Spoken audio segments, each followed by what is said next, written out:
Chicos, buenas, ¿cómo están?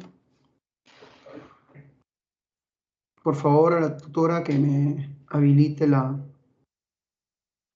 Gracias.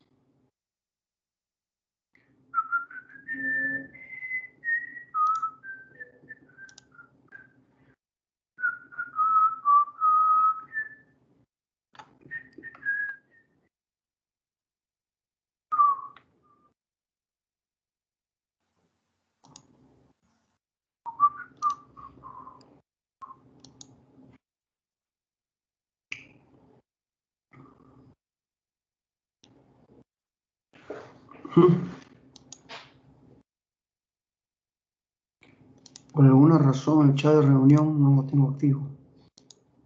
Qué raro.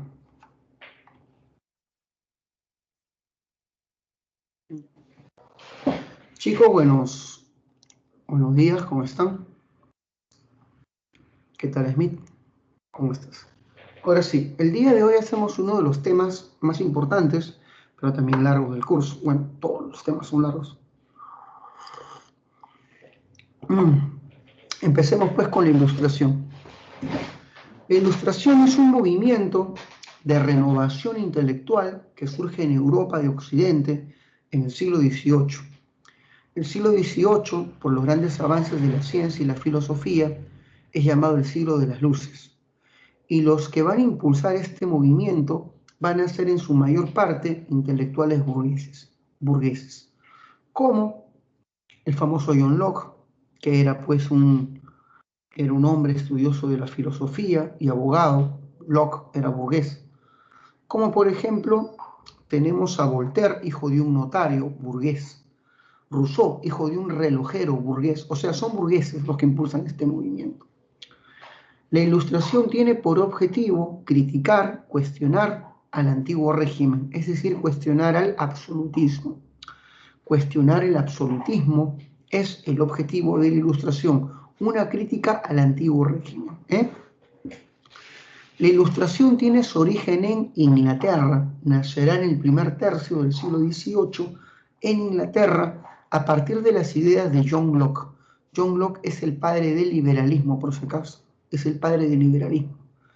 ¿Y qué sostiene el liberalismo? De que todos los hombres nacemos o nacimos con ciertos derechos naturales. ¿Cuáles son los derechos naturales inherentes a todo humano? Son básicamente 4 derechos. Derecho a la vida, nadie tiene por qué atentar contra tu vida. Derecho a la libertad, nadie te puede despojar de la libertad ni meterte en prisión de manera arbitraria. Derecho a la vida, a la libertad, a la propiedad, nadie tiene derecho a despojarte de tus bienes particulares obtenidas con tu esfuerzo personal, y el derecho a la búsqueda de la felicidad. ¿Qué significa esto? El derecho a vivir libre de tiranía, a vivir en un gobierno libre de tiranía. Esos 4 derechos son considerados inalienables, inherentes o derechos ecuménicos, como lo preguntó San Marcos. Los derechos naturales de los que habla la Ilustración son derechos.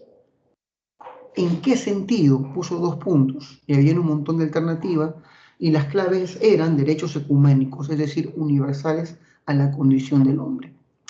John Locke es el padre del liberalismo, es el defensor de la propuesta de los derechos naturales, que son 4, vida, libertad, propiedad y felicidad, y esos derechos son inherentes, inalienables, es decir, universales, ecuménicos a todo humano. La Ilustración alcanzó su apogeo en Francia. Será en Francia donde aparezcan los intelectuales ilustrados más prominentes, como Rousseau, como Montesquieu, como Voltaire. Fue en Francia donde la Ilustración adquirió su espíritu más combativo contra el absolutismo, por supuesto. La importancia de la Ilustración es que se convertirá en la ideología que impulsará las grandes revoluciones burguesas del siglo XVIII y del siglo XIX. ¿Qué revoluciones van a ser impulsadas por la Ilustración? 3 sobre todo. La independencia de los Estados Unidos es una revolución liberal. La Revolución Francesa, esta revolución burguesa por excelencia, ser impulsada por los ideales ilustrados y la revolución hispanoamericana, es decir, las independencias de las colonias del Imperio Español, entre ellas la independencia del Perú, también fue impulsada por estos ideales liberales. Muy bien. Una vez que hemos entendido qué es la Ilustración, dónde nació, cuál fue su importancia y quién es el padre de las ideas liberales, John Locke, hablaremos del liberalismo propiamente dicho. El liberalismo es la ideología que defiende al individuo frente al Estado, defiende los derechos individuales de las personas frente al Estado. El liberalismo tiene diversas características, siendo las principales las siguientes. Proponer la división de los poderes del Estado es la característica política del liberalismo. Los liberales rechazan que una sola persona concentre todo el poder, rechazan que un individuo detente todas las atribuciones del gobierno. Ellos proponen la división de los poderes. Montesquieu hablaba de 3 poderes del Estado: el ejecutivo, el legislativo y el judicial, poderes que tienen que ser autónomos y limitantes entre sí. Montesquieu dijo una famosa frase en su obra El espíritu de las leyes: sería una tragedia que un individuo detente estos 3 poderes. Por lo tanto, Montesquieu rechazaba el absolutismo y proponía la división de los poderes. Eso es ser liberal en el plano político. ¿Qué es ser liberal en el plano económico? Rechazar la intervención del Estado en la economía. Desarrollar una economía sin intervención estatal es la propuesta de los ilustrados. Esto es lo que llamamos libre comercio. ¿Quiénes son los que propusieron el libre comercio? 2 teóricos muy famosos: François Quesnay en Francia y Adam Smith en Gran Bretaña. Quesnay y Smith son los defensores del librecambismo o libre comercio, la no intervención del Estado en la economía. ¿Qué es ser liberal en lo social? Socialmente hablando, los liberales rechazan los privilegios de la nobleza y del clero. Proponen eliminar estos privilegios y establecer una sociedad de iguales ante la ley, la igualdad de todos ante la ley, la igualdad jurídica. Eso propone el liberalismo en el plano social. En el plano jurídico es algo que ya explicamos. Los liberales sostienen que existen derechos naturales, inherentes e inalienables a la condición humana. ¿Cuáles son esos derechos? Vida, libertad, propiedad y búsqueda de la felicidad. El respeto por los derechos individuales es la propuesta jurídica de la Ilustración. Y en el plano religioso, ellos proponen la separación del Estado y de la Iglesia, que ninguna religión sea impuesta desde el gobierno, la tolerancia religiosa, la separación de los asuntos de Estado de los asuntos de fe, el Estado laico. Hijo mío, esas son las propuestas del liberalismo. Pregunto, ¿se entendió hasta ahí? Escribir go si se va entendiendo, retro si quieres que repita alguna parte. ¿Hasta ahí se va entendiendo?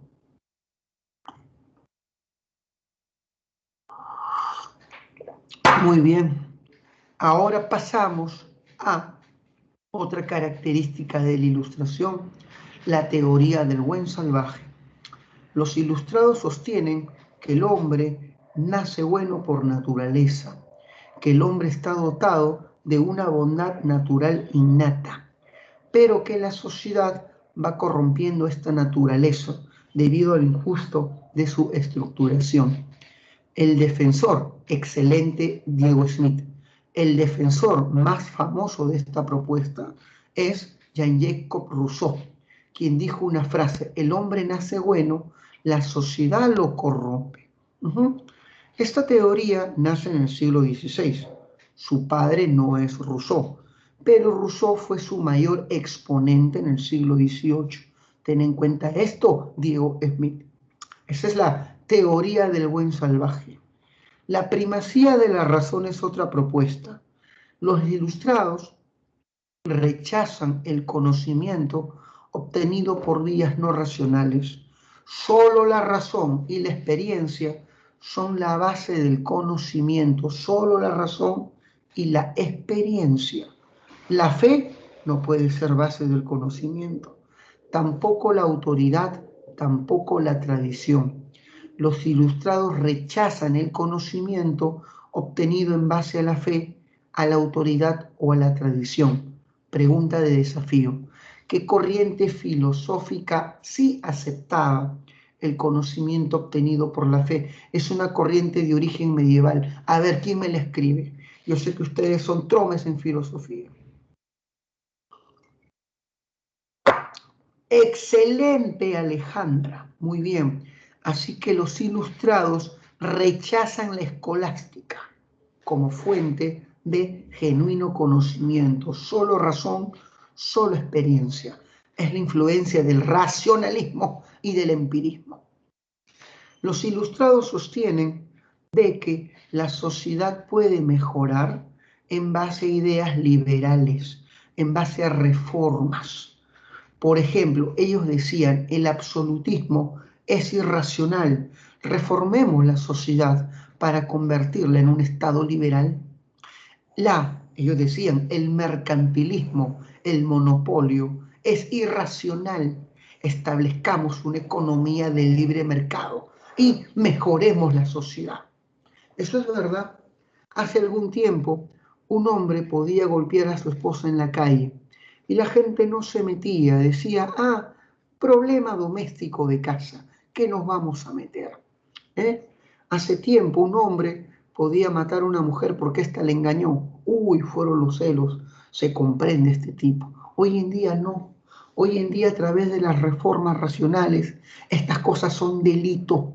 Tú no puedes tocar a una mujer y golpearla, ni tampoco puedes amenazarla, ni puedes alzarle la mano y castigar cruelmente a tus hijos. Estas cosas están penadas por la ley. La sociedad puede mejorar, sí, en base a reformas racionales. A esto se le llama fe en el progreso. También se le llama optimismo. Fe en el progreso, fe en la razón. ¿Se va entendiendo, chicos? ¿Se va entendiendo? Pues, claro que sí. Está clarito. Ahora hablemos de los representantes de la Ilustración. Montesquieu escribe una obra llamada El espíritu de las leyes. Y en esta obra Montesquieu propone la tripartición de los poderes del Estado. Sí, pues los ilustrados, como te has dado cuenta, Alejandra, tienen un fuerte espíritu crítico. Critican la sociedad de antiguo régimen y exigen su transformación y crear una sociedad basada en principios racionales. Pero eso se le llama espíritu crítico. Cuando tú digas criticismo, eso es otra cosa. Es una corriente filosófica, también llamada agnosticismo, que combina los elementos del racionalismo y del empirismo, y es la propuesta impulsada por Immanuel Kant. ¿Ya? Eso lo vas a ver mejor en filosofía, Alejandra. El criticismo es otra cosa y el espíritu crítico es otra cosa. Pero el criticismo es una corriente filosófica propiamente dicha. Es prácticamente la propuesta de Immanuel Kant. Muy bien, pero entiendo lo que quisiste decir, hija mía, y está bien, muy bien. Rousseau es un autor nacido en Ginebra, era suizo, pero hizo toda su carrera y vida en Francia, y Rousseau escribió una obra cumbre llamada El contrato social. En esta obra decía que los hombres nacen con derechos naturales, pero como la sociedad es peligrosa, los hombres deciden crear el Estado. Él llamó al Estado sociedad civil. Los hombres crean normas y leyes. La ley emana de la voluntad popular, dice Rousseau, y que el hombre crea instituciones y elige un soberano, a un rey. Y dice que el rey es rey por concesión popular. La soberanía está en el pueblo y el rey es un servidor público, dice Rousseau. Y dice Rousseau que el rey debe gobernar observando y respetando los derechos naturales de sus súbditos.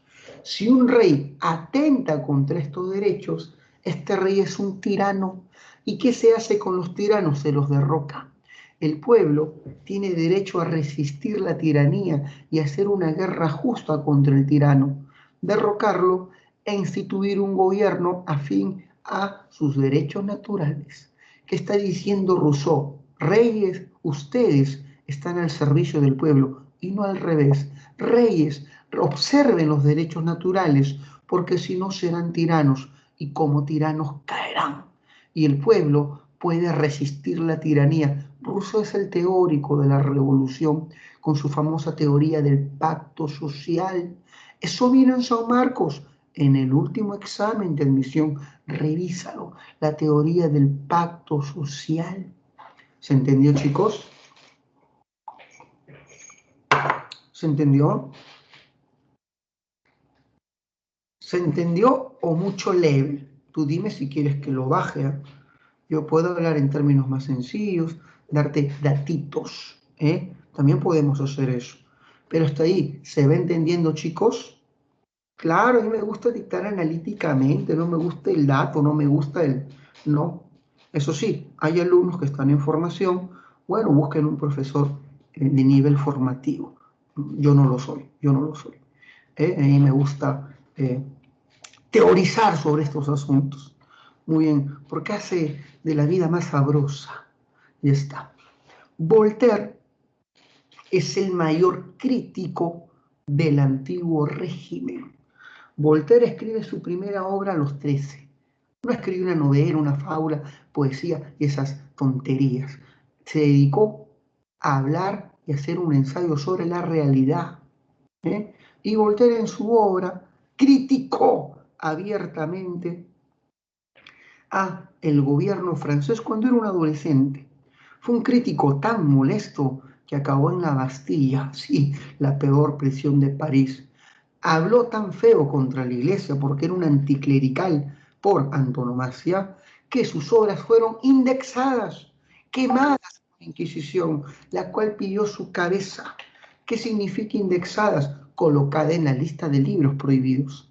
Sus obras, como Cartas Inglesas, es una defensa a la monarquía parlamentaria de Inglaterra, sí, en las Cartas Inglesas defienden la monarquía parlamentaria.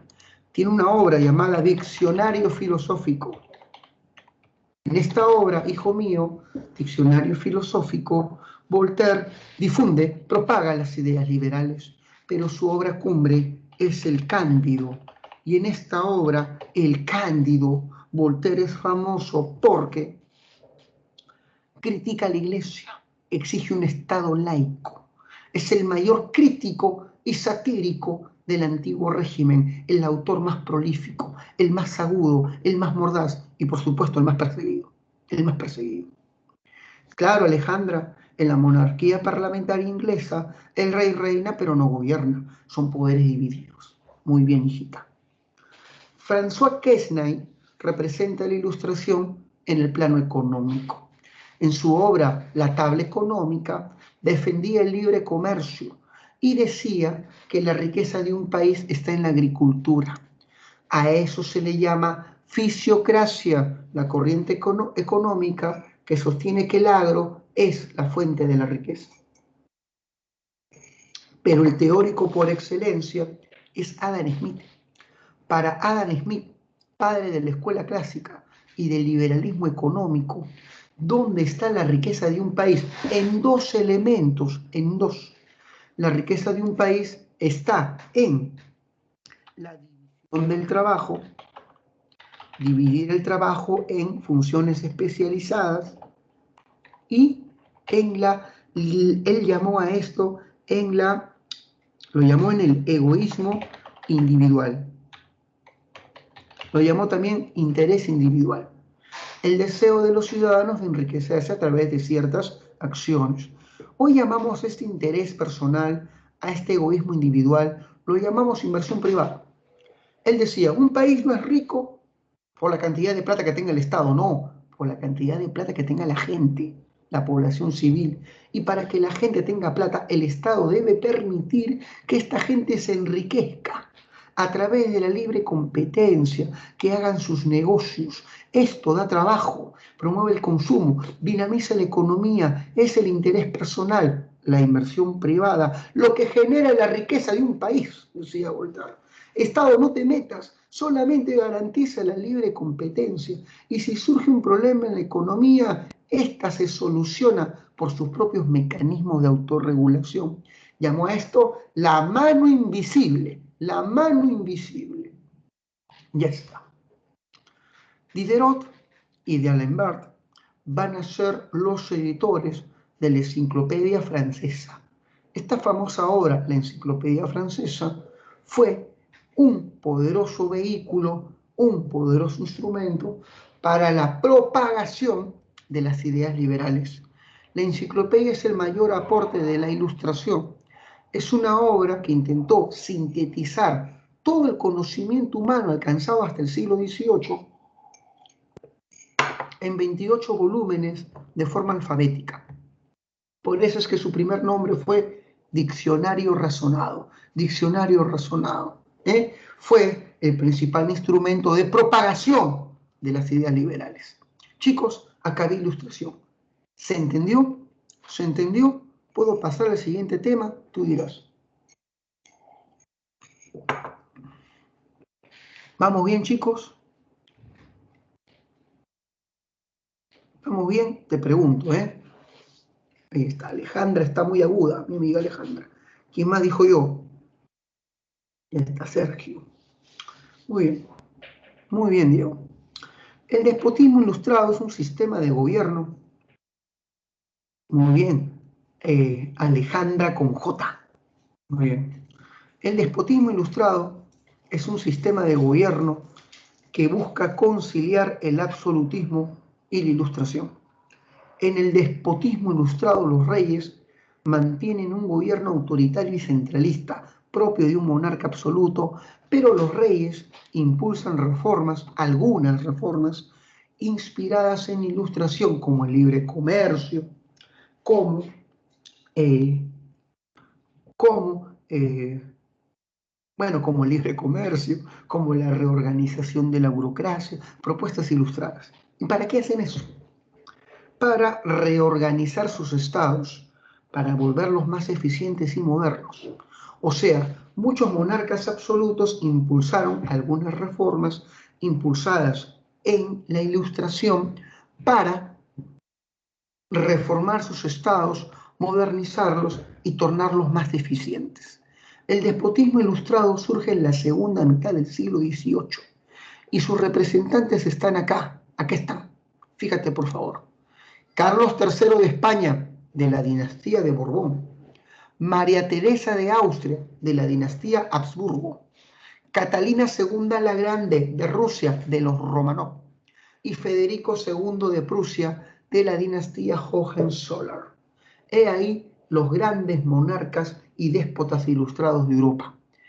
¿Qué caracteriza a estos hombres, a estos reyes y reinas? Primero, incrementar su autoridad. Establecen gobiernos centralistas y autoritarios. El Estado está completamente bajo su control. ¿Sí? Pero hay otra característica. Van a promover reformas impulsadas o inspiradas en ilustración. Por ejemplo, reorganizar la burocracia. Un buen ejemplo es Carlos III. Carlos III se dio cuenta que en las colonias americanas los corregidores eran funcionarios corruptos que generaban abusos sobre la población indígena. Por eso eliminó los corregimientos y estableció las intendencias. Ahí tenemos un ejemplo de reorganización de la burocracia buscando mayor eficiencia sobre el gobierno. Es un ejemplo de reforma ilustrada en la política. En la economía, la aplicación del libre comercio. Federico de Prusia estableció la economía de libre comercio en su país, reformando el comercio y la industria. Carlos III, para combatir el contrabando, estableció el libre comercio entre España y sus colonias. Ahí está, el libre comercio. Medida aplaudida por todos los comerciantes. Socialmente hablando, esta reina que está acá, María Teresa, eliminó la servidumbre en su país, ¿sí? Antes los campesinos tenían que pagar impuestos terribles a los señores feudales. Él dijo, no más servidumbre, no más siervos. A partir de ahora el campesino es libre y debe pagar impuestos no a los nobles, sino al Estado. Y de esa manera amplió su base tributaria. Inteligente mujer. Entonces, fin de la servidumbre, campesinos libres, y esta medida fue aplaudida. Por ejemplo, en el plano religioso, estos monarcas se nombran cabeza del clero. La doctrina que declara un rey cabeza de la iglesia se llama regalismo, rey cabeza del clero. Carlos III quiso nombrarse cabeza de la iglesia de España. Pero, a ver, pregunta de reto, pero una orden religiosa nacida en la Contrarreforma se opuso a ello, ya que su función principal era defender la autoridad del Papa. ¿Qué orden religiosa que defiende la supremacía pontificia se opuso al regalismo de Carlos? Escribe, por favor, escribe, por favor. Yo sé que puedes escribirla, dime. Recuerda tu semana 8. ¿Qué orden religiosa nacida en la Contrarreforma nació para defender la autoridad pontificia? Ahora sí, escribe. Maldición. Te apoyo. ¿Qué orden religiosa? Muy bien, Dafne. Muy bien, hija. Qué bien, hija mía. Estás en buen camino, ¿eh? Debes saber que los jesuitas se opusieron a esa medida. ¿Y qué hizo Carlos? Así que los jesuitas no quieren que yo sea cabeza del clero. ¡Ja! Se fregaron. Carlos expulsó a los jesuitas, votó a los jesuitas, ¿sí? La expulsión de la compañía de Jesús. La expulsión de la compañía de Jesús. Muy bien. Ya pues chicos, ahí tenemos un ejemplo de regalismo. Estos reyes reforman el sistema judicial. Antes, las confesiones se sacaban a través de torturas, ¿sí? Era lícita la tortura para extraer una confesión. Estos reyes eliminan la tortura de los procesos judiciales. Otra pregunta de desafío, ¿qué institución crees que va a ser eliminada por estos reyes? ¿Qué institución basa sus confesiones en torturas? ¿Qué institución crees que estos monarcas van a rechazar? Yo sé que tú puedes. Escribe. Excelente, Alejandra. Ustedes son buenos chicos, ¿eh? En estos estados, la Santa Inquisición va a ser eliminada y establece la tolerancia religiosa. Y estos monarcas van a impulsar sistemas educativos, van a impulsar una educación basada en ideales ilustrados. Profesor, entonces ya lo tenemos clarito, ¿eh? Esas son las reformas que impulsan estos reyes basadas en ilustración. Pero hay otra característica más. Y esta es la principal característica. Estos reyes impulsan reformas a favor del pueblo. Hacen reformas a favor de la sociedad civil, pero no permiten que el pueblo participe de política. La política es patrimonio del rey, no de la gente. Si el pueblo se atreve a exigir demandas a través de rebeliones, estos reyes no les tiembla la mano para aplastar las sublevaciones a sangre y a fuego. De ahí el famoso lema de estos monarcas ilustrados y déspotas: todo para el pueblo, pero sin el pueblo. Es decir, todas mis reformas son para la población, para mi gente, pero la gente no participa de la política. Y si se atreven a rebelarse, los reviento. Todo para el pueblo, pero sin el pueblo. Reformas para el pueblo, pero sin participación popular. ¿Se entendió, hijo mío?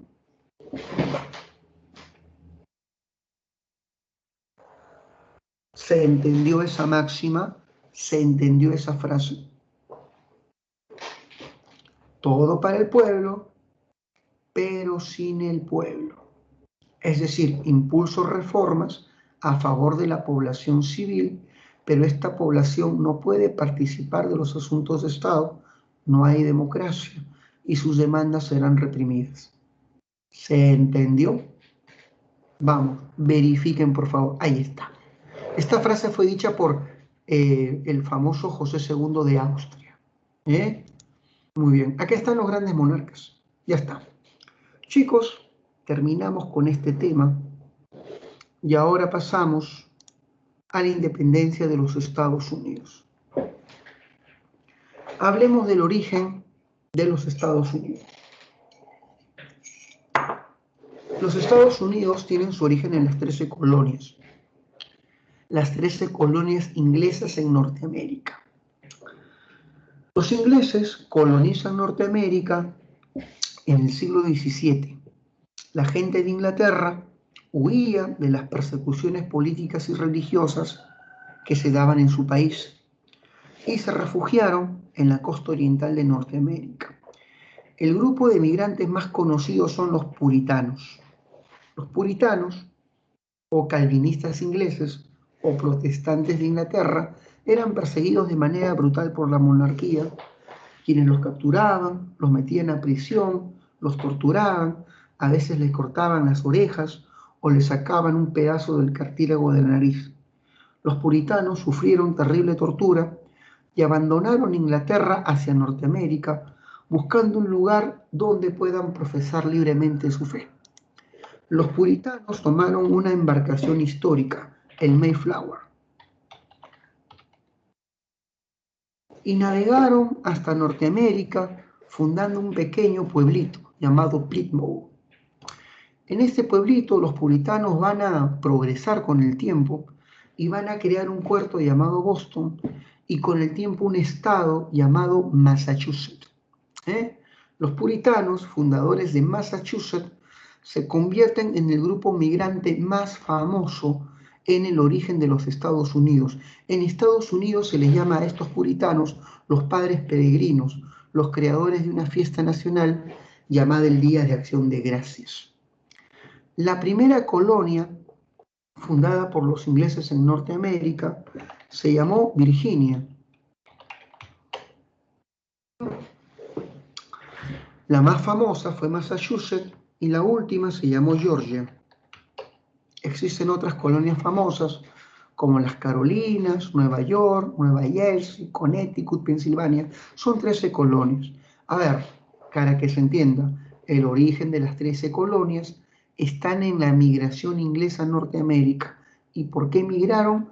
Buscando un territorio donde obtener libertad religiosa ante las persecuciones políticas de las que eran víctimas en su país, Gran Bretaña. Estas colonias vivían tranquilamente hasta el siglo XVIII. En el siglo XVIII se dio un evento trágico que generará grandes convulsiones en la zona, la Guerra de los 7 años. La Guerra de los 7 años fue un conflicto que comprometió a muchos países de Europa. 7. Pero entre los países protagonistas estaba Gran Bretaña y Francia. Era una guerra por colonias. Esta guerra fue una guerra costosa. Se peleó en 3 continentes. Se peleó en América, en Europa y en Asia. La ganadora de esta guerra fue Gran Bretaña, pero vencer a Francia en 3 continentes fue complicado. Guerras en América, en Europa y en la India. Complicadísimo. Gran Bretaña ganó y le quita a Francia Canadá. Francia pierde Canadá, su más importante colonia, pero Gran Bretaña gastó tantos recursos para la victoria que sus arcas quedaron bastante mermadas. Entonces Gran Bretaña decidió recuperarse incrementando los impuestos sobre las colonias, y exprimirá a las colonias para resarcirse de los gastos de la Guerra de los 7 años. Entre los impuestos creados, 3 son los más odiados: el impuesto al timbre. El impuesto al timbre es el impuesto a los sellos reales. El timbre es un sello que coloca la corona sobre ciertos documentos para darle validez legal. Estos documentos van a tener recién legalidad si es que se encuentran timbrados, es decir, con un sello de la corona. La corona te cobraba 60 peniques para publicaciones, para periódicos, libros, pero cuando se trataban de contratos importantes, te cobraba hasta 600 libras. Así que era un impuesto bastante abusivo, rechazado por las colonias. Otro de los impuestos más odiados fue el impuesto al azúcar, llamado en algunos libros como el Sugar Act. Este famoso impuesto, también llamado impuesto a la melaza, afectó bastante a muchas industrias americanas. Los americanos utilizaban mucho azúcar para hacer el ron, por si acaso. Pero el impuesto más odiado fue el impuesto al té. El té era la bebida más consumida en las 13 colonias y en Gran Bretaña. Era la bebida de moda. Como había tanto consumo al té y era el producto de mayor exportación del Imperio Británico, se colocó un impuesto sobre este, un impuesto al consumo, despertando odio en las colonias. Las colonias no querían pagar esta tributación porque carecían de derechos políticos. En Gran Bretaña, toda ciudad que pagase sus impuestos tenían derecho a tener representantes en el Parlamento, pero las colonias no. A pesar de pagar todo el paquete tributario, no tenían derecho a tener representantes parlamentarios y esta es la causa política para la protesta social. Benjamin Franklin, de las 13 colonias, fue al Parlamento británico y exigió el derecho a representación parlamentaria por pagar todo el paquete de impuestos de la corona británica. Sentenció su demanda con una famosa frase: tributación sin representación equivale a tiranía. No pagaremos más impuestos si no tenemos representantes en el Parlamento. Esa era la protesta y la demanda política de las colonias. ¿Se entendió, chicos? Verifiquen. Verifiquen si se está comprendiendo, chicos, por favor. Y si tienen alguna pregunta, escríbanla, pues. ¿Hasta ahí vamos bien? Verifiquen, go o retro, tú dirás.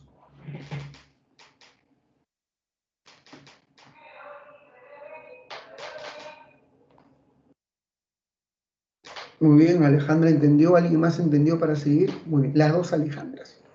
Gracias, María. Gracias, Sergio. Disculpen, yo no puedo controlar lo que pasa en la calle.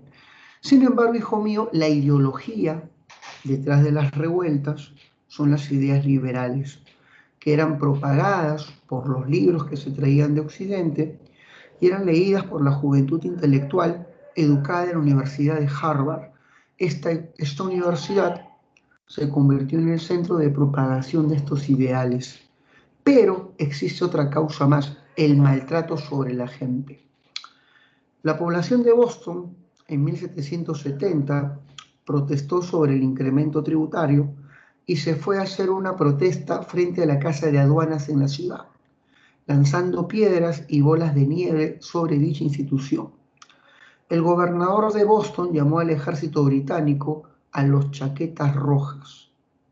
Y estos hombres abusivos, ante la caída de piedras, ante la lluvia de piedras, abrieron fuego sobre la población, masacrando a 8 personas, generándose una serie de heridos y 8 muertos.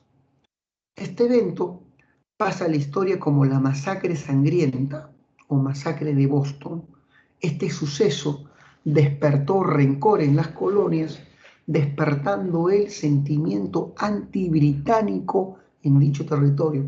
Repito, las buenas relaciones entre los colonos y la metrópoli se rompió cuando el ejército británico masacró a un grupo de bostonianos en 1770. La masacre de Boston, llamada la masacre sangrienta, fue el suceso que rompió las relaciones cordiales entre la colonia y la metrópoli.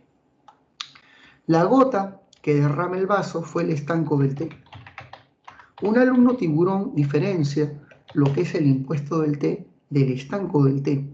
El estanco del té es un monopolio del Estado. Me explico. No es un impuesto, es un monopolio estatal. Solamente el Estado puede vender té. Solo el Estado puede vender té, excluyendo del negocio a las casas comerciales que estaban en las colonias, Con el estanco del té, las casas comerciales perdían el derecho a comercializar con este producto de alta demanda. Y todo este monopolio cae en manos de la corona británica. Es algo injusto. De la noche a la mañana le quitas el negocio a un conjunto de casas comerciales coloniales y ahora este negocio cae en manos del Estado. ¿Se entendió, chicos? ¿Se entendió? Cuando la corona envió sus barcos repletos de té al puerto de Boston, la población de Boston se negó a comprar este té que la corona les estaba imponiendo. Exigían la libertad para el tráfico de esta mercancía y los dueños de distintas casas comerciales asaltaron los barcos, golpearon a los marineros, agarraron las cajas de té de esta compañía estatal y las lanzaron al mar. Fueron lanzadas 250 cajas. Ese día la corona británica perdió 5 millones de libras esterlinas, el presupuesto del año. Fue una pérdida enorme.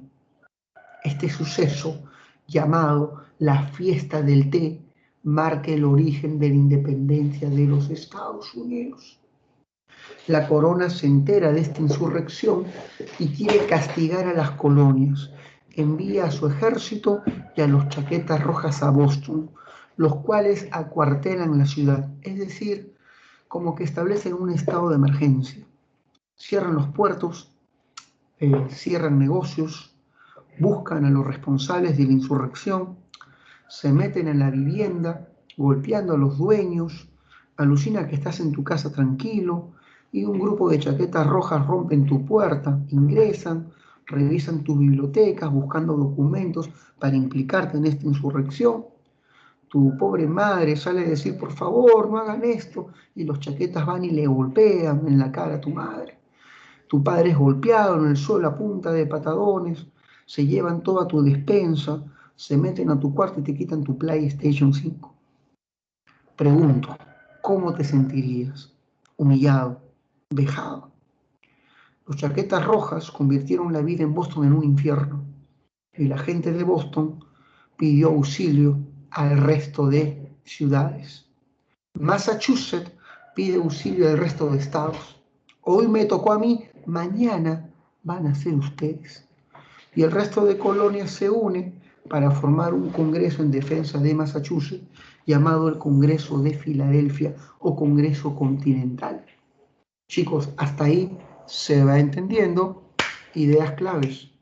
El origen de la independencia de los Estados Unidos está con la fiesta del té, cuando la población asalta las embarcaciones británicas y lanza el contenido de estas al mar. Con eso comenzó la independencia. Las colonias, ante el acuartelamiento de Boston, forman el primer Congreso Continental, también llamado Congreso de Filadelfia. Y en este Congreso exigen la liberación de Boston. Y hasta que no liberen Boston, se suspende el comercio entre Gran Bretaña y las colonias. Le dicen al rey de Inglaterra, George III, hasta que no liberes Boston, el tráfico comercial entre la metrópoli y sus colonias queda suspendido. Y a partir de ahora, cualquier ataque a una colonia será considerado como un ataque a todas las colonias, como un ataque a todos los estados en su totalidad. ¿Se entendió, chicos? Las colonias amenazan a la metrópoli. Libera Boston o el comercio se suspende. Te metes con una, te metes con toda la batería fina. Chicos, hasta ahí, ¿vamos bien? Verifiquen. Si tienen alguna pregunta, escríbanla, ¿eh? Pero hasta ahí estamos bien.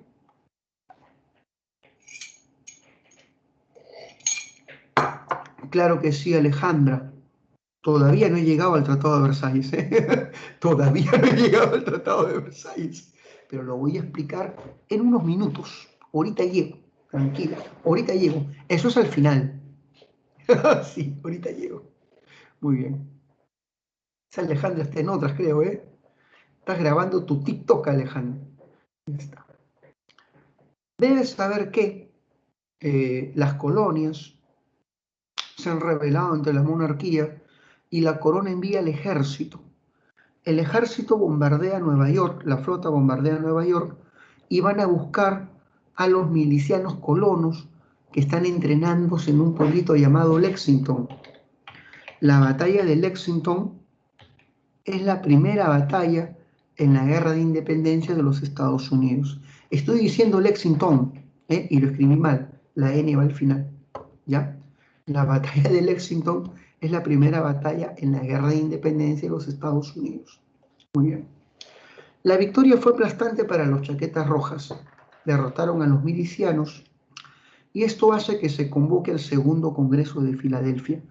En el segundo Congreso de Filadelfia se declara la guerra y la independencia. Repito, en el segundo Congreso de Filadelfia se declara la guerra y la independencia. Se llama un oficial llamado George Washington. Y George Washington entrenará a los militanos. Muy bien, faltó una G después de la N. Lexington. Por si acaso, un alumno me dijo en el otro salón, Lazy Town. Ya, eso no. Ya, eso es de Spartacus y de esa fabulosa serie de vuestra infancia. No. Lexington. En el segundo congreso se declara la guerra. Washington entrena a los hombres y lo convierte en un ejército regular. Y ya profesionalizados, los colonos derrotan a los ingleses en la batalla de Saratoga. La batalla de Saratoga pasa a la historia como la primera victoria norteamericana, que tendrá grandes repercusiones, ya que muchos países apoyarán a los Estados Unidos tras esta victoria. Benjamin Franklin fue enviado a Europa para obtener apoyo internacional. A ver, escriban, ¿qué país crees que apoyará a las 13 colonias en su independencia contra Gran Bretaña? ¿Qué país busca lastimar el poderío británico en el mundo? Muy bien, Francia. Y no solamente Francia, también España y Holanda se unen a la gesta. España y Holanda.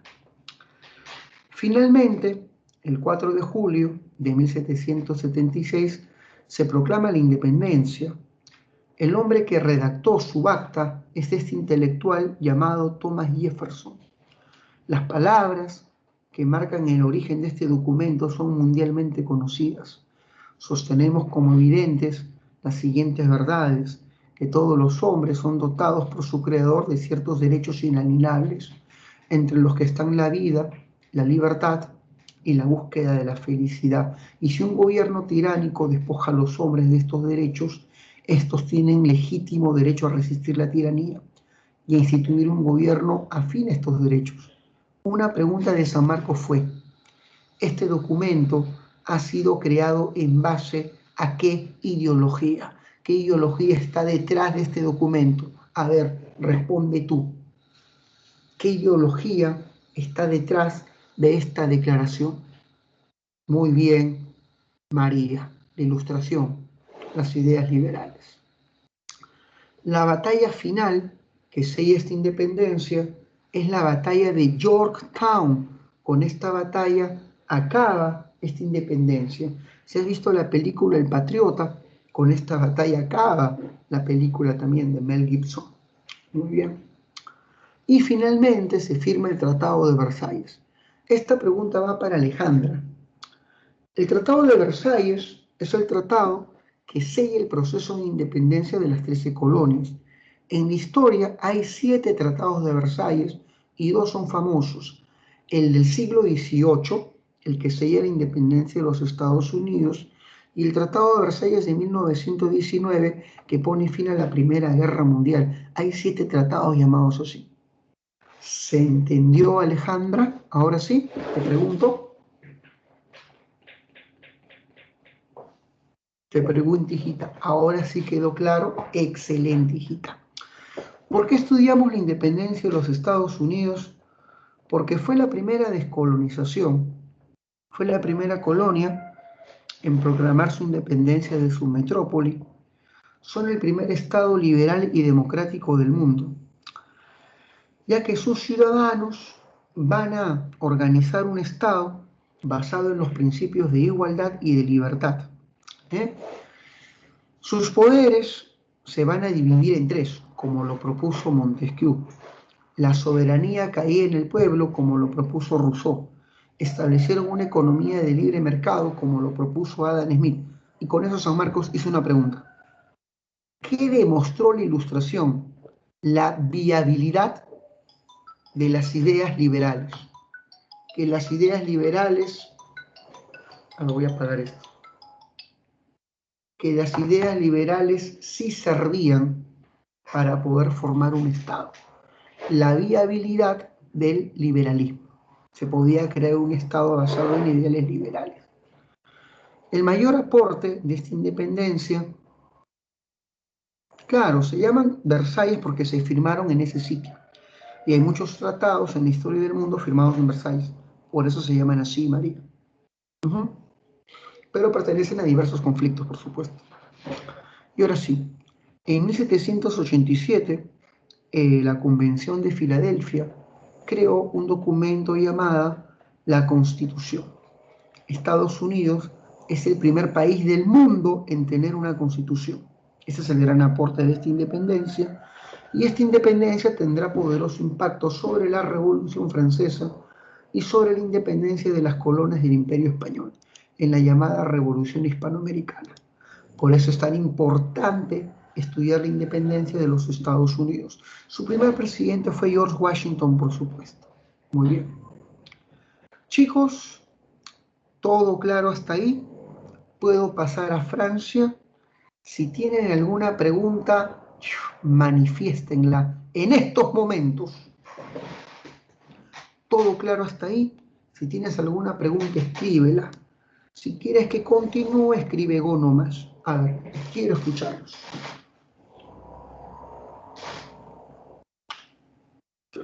Clock. El cuello.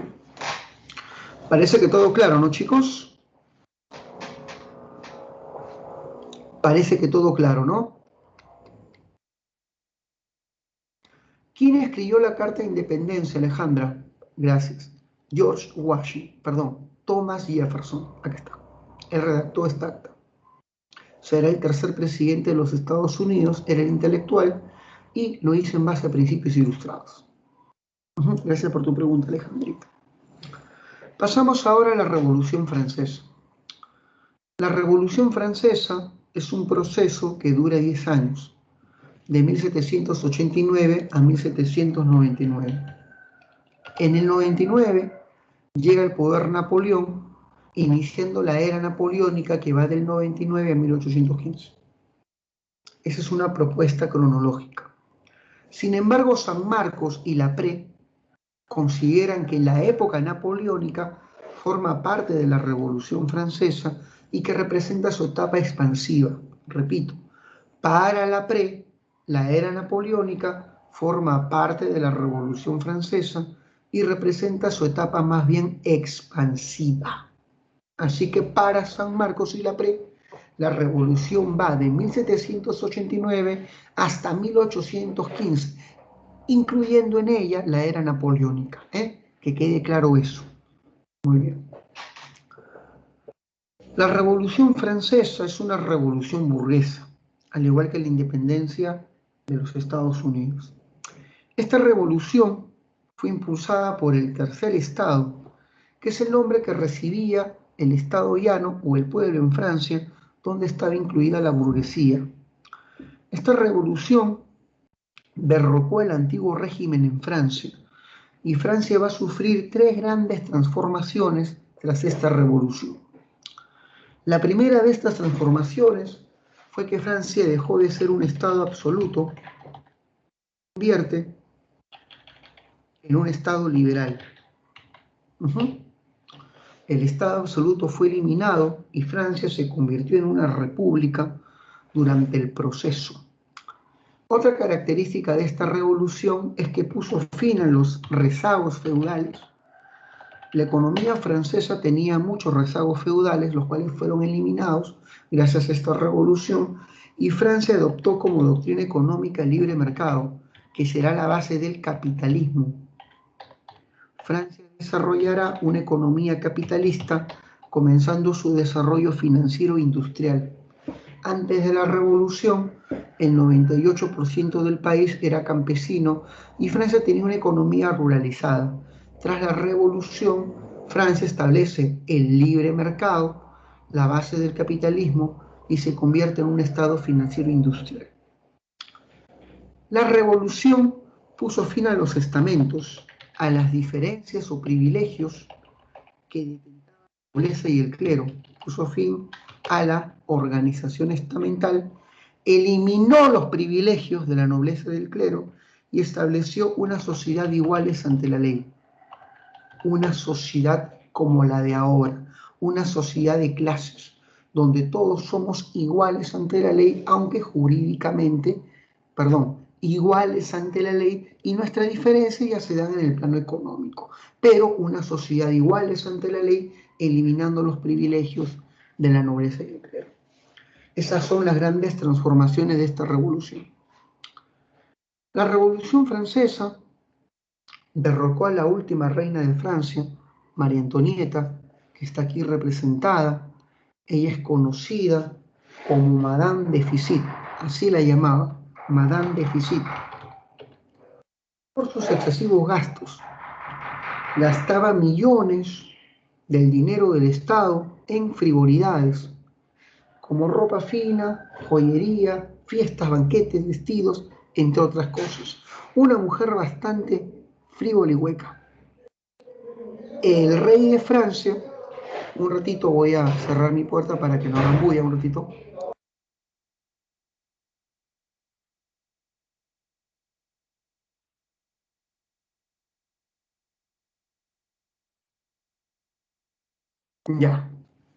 Ya cerré mi puerta para que no se escuche la bulla del primer piso.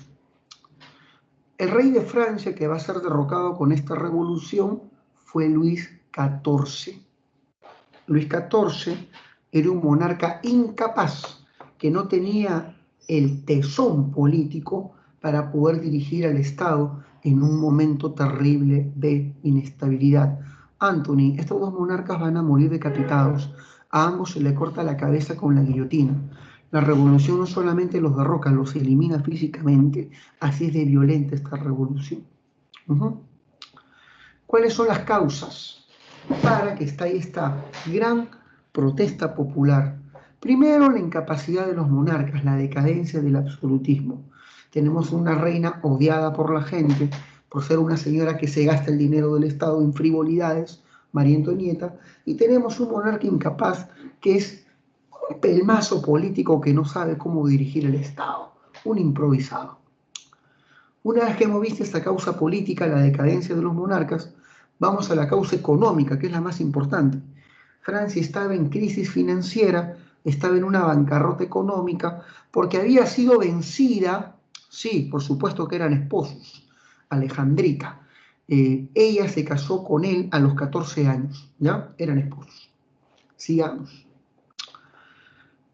Francia fue vencida en la Guerra de los 7 Años, perdiendo Canadá, su mayor imperio colonial, su mayor territorio colonial. Eso afectó duramente a la economía francesa.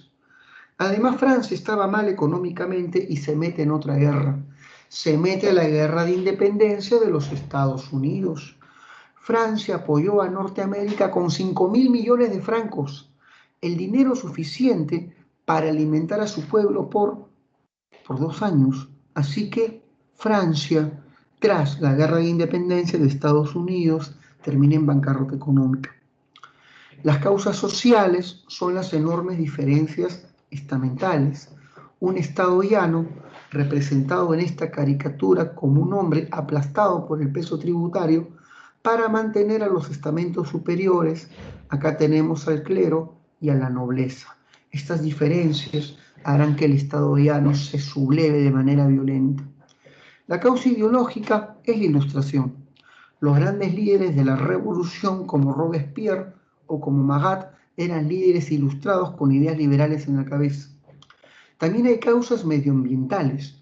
Un invierno terrible de 1788 devastó la cosecha del país. La cosecha de trigo se perdió debido a las bajas temperaturas y esta crisis agrícola derivó en un incremento monstruoso de los precios. Los precios se elevaron, especialmente del grano. Te hago una pregunta.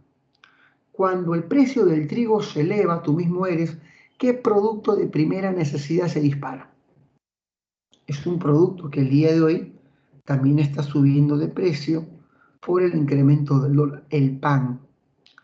Y los campesinos tenían al pan como la base de su dieta. Comían 1 kilo de pan al día.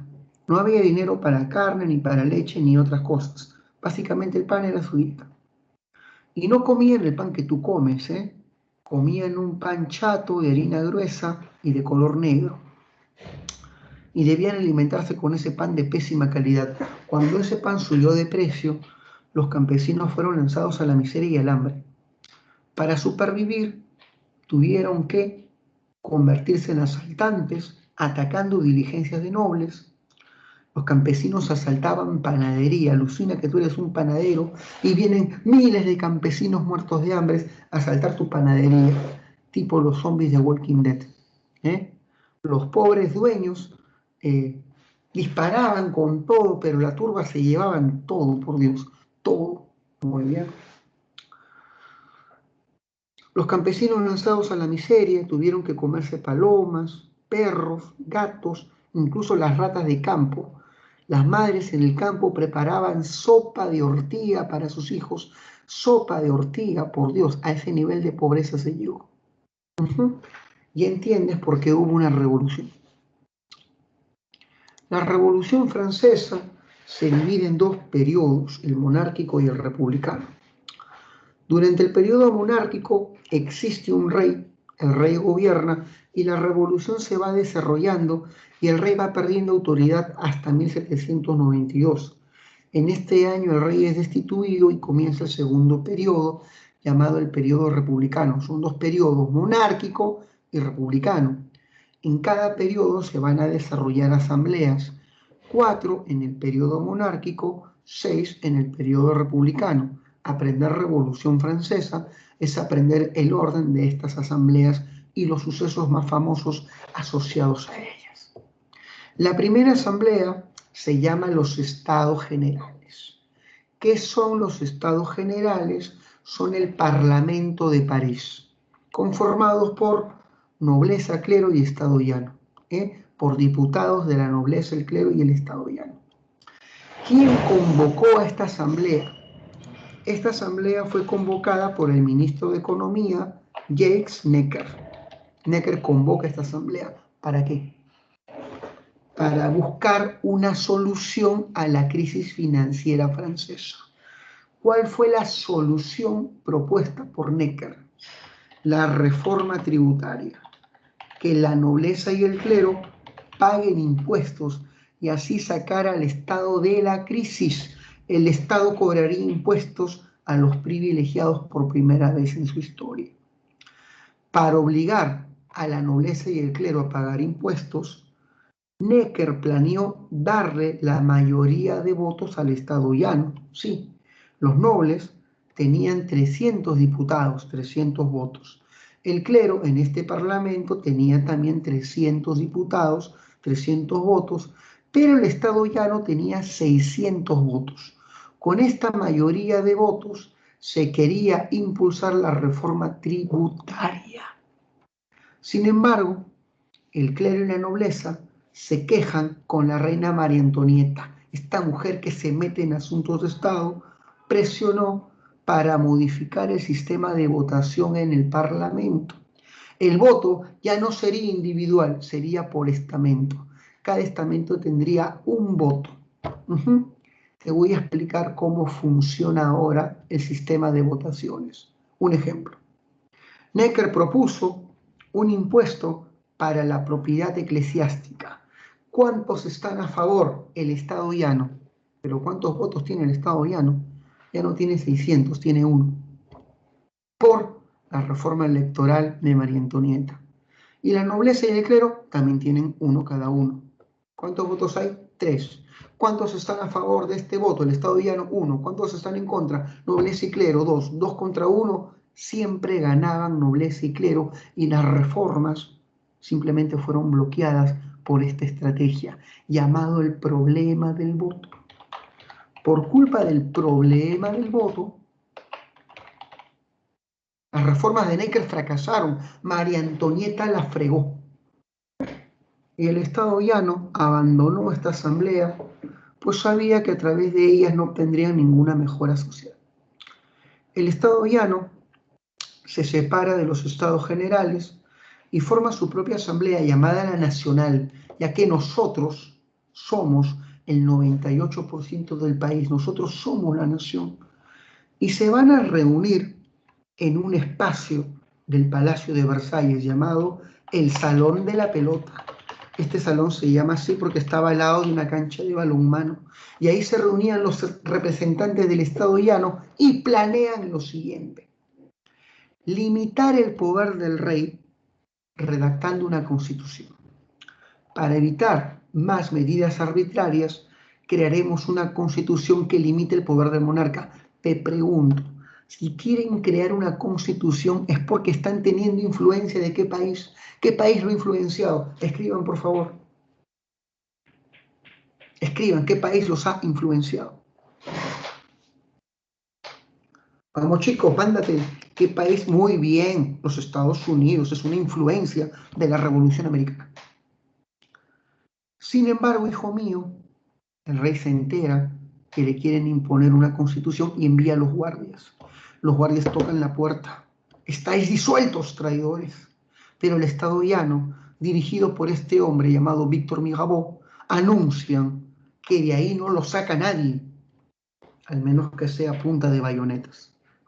Cuando el ejército estaba golpeando las puertas para disolver la asamblea, los diputados hacen un solemne juramento.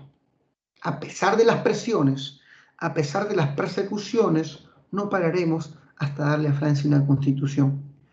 A este compromiso del Estado llano por luchar y darle a Francia su primera constitución se le conoce como el juramento del Salón de la Pelota. Este suceso, el juramento del Salón de la Pelota, marca el origen de la Revolución Francesa. Sí. Si la independencia de los Estados Unidos comenzó con el motín del té, la Revolución Francesa comienza con el juramento del Salón de la Pelota, el compromiso del Estado llano por darle a Francia una constitución. Se disuelve la Asamblea Nacional y nace la Asamblea Constituyente que busca redactar dicho documento. El rey de Francia no quiere una constitución que limite su poder absoluto, así que contrata a soldados extranjeros para invadir París y acabar con este proyecto. El pueblo se entera de esto y el pueblo se levanta en una turba gigante. El pueblo forma una turba de 30.000 personas para combatir a este ejército de intervención que llegará a París. ¿Se acuerdan cuando los jóvenes del Bicentenario salieron a las calles contra Merino? Fue un caos, ¿verdad? Eran 2.000 nomás. Alucina 30.000 personas asaltando cuarteles para armarse hasta los dientes y enfrentar al ejército del rey. Pronto se dieron cuenta que no tenían pólvora y gritaron todos a la Bastilla, que era la prisión de París, símbolo del poder absoluto y el mayor depósito de pólvora de la ciudad. La turba asaltó la prisión de la Bastilla desde las 9 de la mañana hasta las 5 de la tarde y esta cayó. Sus guardias fueron capturados, descuartizados, sus cabezas clavadas en picas y todos paseando alrededor de París. El evento más famoso de la Revolución Francesa fue la toma de la Bastilla. Repito, el hecho simbólico, el símbolo de esta revolución es la toma de la Bastilla. El 26 de agosto de 1789 se promulga un documento que es el mayor aporte de esta revolución, la Declaración de los Derechos del Hombre y del Ciudadano. ¿Qué decía este documento? Que todos los hombres en Francia nacían iguales, sin diferencias derivadas del linaje. Ya no habría más nobles ni más eclesiásticos. Todos los hombres serían iguales y serían ciudadanos de un Estado liberal. O sea, este documento eliminó los estamentos y establece la igualdad ante la ley. Todos los hombres nacen iguales y libres. El Estado respeta tu vida, respeta tu libertad y respeta tu propiedad privada. ¿Qué documento tan importante es considerado el mayor aporte de la revolución y fue promulgada por la Asamblea Constituyente? Vamos a recordar eso, que es fundamental. Luego, se eliminan los derechos feudales, se eliminan los impuestos sobre la población que debían pagar cargas de tipo feudal. Los campesinos celebran porque se libran de estas terribles contribuciones. Luego se promulga la Constitución Civil del Clero, otro documento importante. Se eliminan los privilegios de los eclesiásticos y los bienes del clero son confiscados. A ver, ¿qué chibolo tiburón me dice cómo se llama el proceso de confiscación de los bienes de la iglesia por parte de la población laica y civil? ¿Cómo se llama el proceso de confiscación de los bienes de la iglesia? Te apoyo, empieza con S. S-E. Claro, eso lo propuso Juan Hus. Muy bien, Alejandra. ¿Cómo se llama ese proceso? Te apoyo. Secu. Muy bien, secularización. Se inició la secularización de los bienes eclesiásticos, es decir, los bienes de la iglesia fueron confiscados por el gobierno civil y laico. Muy bien. Finalmente, se redactó el documento más esperado de todos, el que todo el mundo quería, la Constitución de 1791, la primera de Francia, la segunda del mundo. Esta Constitución establecía que el rey reina, pero no gobierna. El gobierno recae en el Parlamento. El rey es una figura honorífica, pero el gobierno recae en el Parlamento y los ministros. Se establece la monarquía constitucional en Francia. Monarquía constitucional. Los reyes son conscientes de que han perdido el control de su estado e intentan escapar. El rey se disfraza de un cochero y disfraza de una criada María Antonieta y juntos intentan escapar a Austria, pero son capturados en un pueblito llamado Bagnes. Ese intento del rey por escapar a Austria se llama la fuga de Bagnes. El rey fue capturado junto a la reina y fueron llevados a una prisión, al Palacio de las Tullerías, a las Tullerías. Fue en ese momento donde se crea la Asamblea Legislativa. Esta asamblea asume el gobierno en nombre de los reyes, ahora prisioneros de su propio pueblo. La Asamblea Legislativa será la asamblea que gobierne cuando dos países invaden Francia, Austria y Prusia. ¿Por qué la invaden?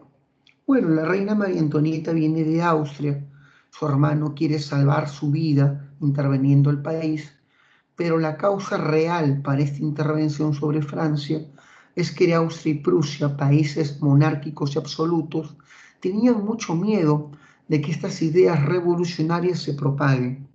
Ya habían estallado revueltas en Bélgica y en Italia.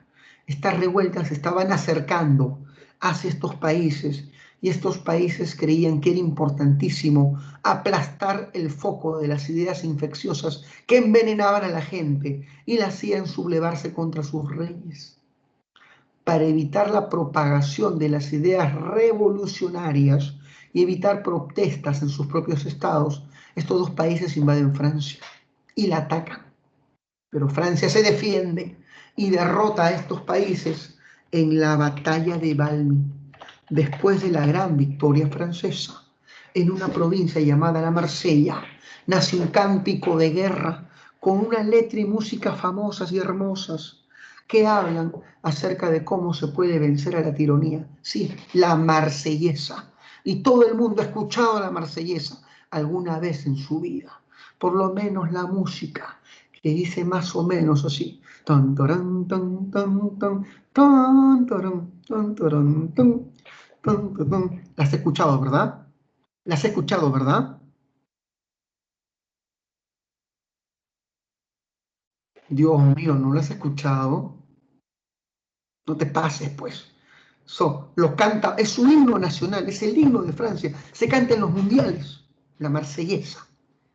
Muy bien, listo. Has escuchado en el mundial pasado. Ya está. Bueno, pues, claro que sí, Camila. Bueno, pues, debes saber que la gente ha derrotado a estos ejércitos y culpan a la reina de la guerra. Por culpa de esa mujercita de guerra, vamos a matarla. Y se forma una turba para asaltar el Palacio de las Tullerías y matar a los reyes. La turba pasa a la historia como los sans-culottes. ¿Qué significa sans-culottes? Significa los sin calzones. ¿Qué significa? ¿Que no llevaban ropa interior? No, significa que son gente que no usan bombachos. Me pide María que repita la guerra entre Francia y Austria y Prusia. Austria y Prusia forman una coalición, una alianza para invadir Francia y así acabar con el foco infeccioso de las ideas liberales, para evitar la propagación de las ideas liberales y revolucionarias en Europa. Pero van a perder en la batalla de Valmy.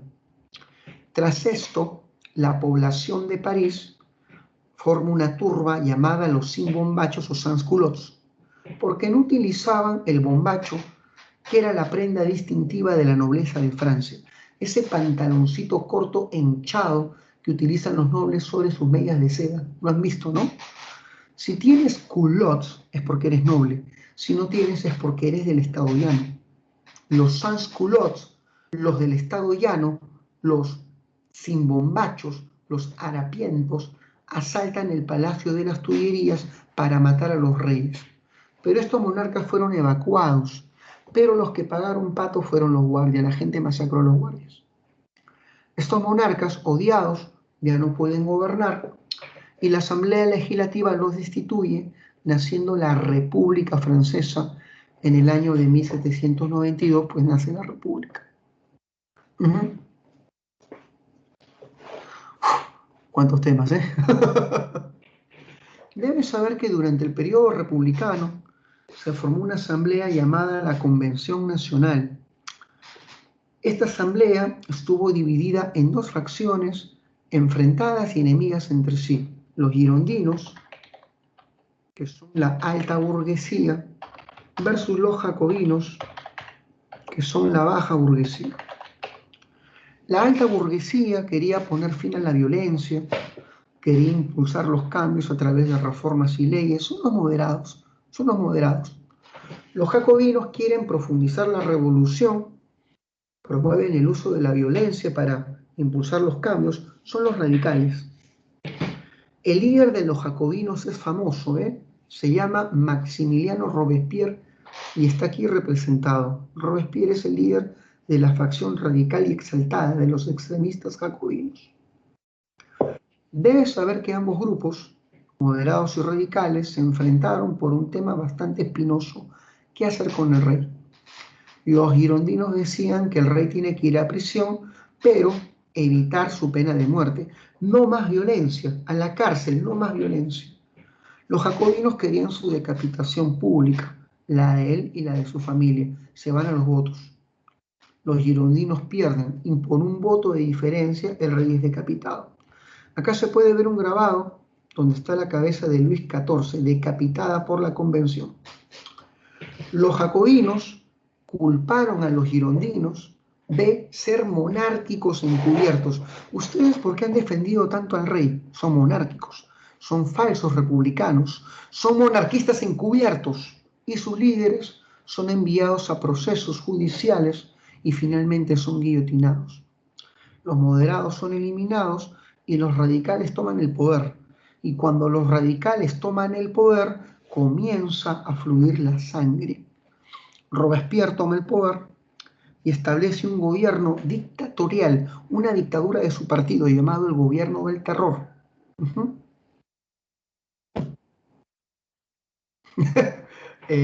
No, Alejandra, es un déjà vu. No te he enseñado esta clase. Al menos que tú hayas estado en un ciclo anterior y ya me hayas conocido. Posiblemente ahí sí. Pero si no, entonces es un déjà vu, hijita. Es un déjà vu. ¿Te parece? Porque mi rostro es muy conocido, o sea, en el sentido que mi rostro es muy común, el del peruano promedio. Hay algunos atorrantes que me dicen, profesor, usted se parece a Eugenio Derbez de la familia Peluche. Su cara me hace acordar a ese. Son chibolos atorrantes. Muy bien. Sí, me han dicho eso. Pero yo siento que mi rostro se parece más al del artista que hace de Iron Man en los Avengers. Sí, me voy a dejar mi bigote, mi barba, para parecer Tony Stark. Qué atorrante es, María, ¿eh? Qué atorrante. Muy bien, sigamos. Bueno, los jacobinos toman el poder, crean un gobierno exaltado y radical, el gobierno del terror, dirigido por Robespierre, quien mandó erradicar a todos los enemigos de la República. Si tú eras noble, a la guillotina. Si eras eclesiástico, a la guillotina. Si eras moderado, a la guillotina. Si te faltaba entusiasmo revolucionario, a la guillotina. Así de radical. Su gobierno ejecutó a 17.000 personas en apenas 2 años. Un monstruo, Robespierre. Un monstruo tirano. Pero él caerá derrotado. Su gobierno se hizo tan insoportable por lo radical que los moderados se reorganizan y lo derrotan. ¿Con qué golpe de Estado cayó Robespierre? Con un golpe llamado golpe del 9 de Termidor. Repito, con el golpe del 9 de Termidor se derrotó a la dictadura radical de Robespierre. Este fue vencido. Se le hace un proceso sumario.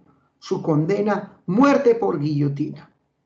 Robespierre no quería morir así. Él había mandado a muchos hombres a este tipo de muerte por ser enemigos de la República y Robespierre decidió suicidarse. Se las arregló para meter un revólver de esos antiguos, un trabuco a su prisión y se disparó la cara. Pero el muy torpe se disparó mal, se voló la mandíbula y no perdió la vida. Los médicos lo salvan, le colocan la mandíbula en su sitio, atada con trapos, solamente para llevarlo a juicio. El juez lo acusó de tiranía, genocidio y otras cosas más. ¿Qué tiene que decir en su defensa? Cachaciento el juez. Robespierre no tenía abogado ni mandíbula, así que fue procesado y decapitado. Su muerte marca el fin de esta etapa exaltada. Comienza un gobierno llamado el Directorio. Sí, a los girondinos se sentaban a la derecha del Parlamento y los jacobinos y franciscanos y otros grupos radicales en la izquierda. Dividen el término derecha e izquierda, derecha moderada, izquierda radical. Nacen estas terminologías políticas. Muy bien, amiga Zulinga. Debes saber que, derrotado Robespierre, se estableció un gobierno moderado llamado el Directorio. Durante este gobierno, el Directorio, la coalición ataca a Francia otra vez. Austria, Prusia, unida ahora a Inglaterra, atacan a Francia por 3 lados. El líder del Directorio, Bagas, no sabía qué hacer y pide los servicios, por los radicales. Bueno, no me voy a meter en temas políticos porque acá en la pre está prohibido que un profesor ideologice. Somos personas que moralmente queremos mantenernos firmes y limpios. Nada de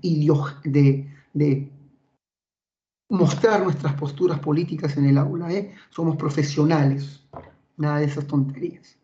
Muy bien. Sigamos. Debes saber que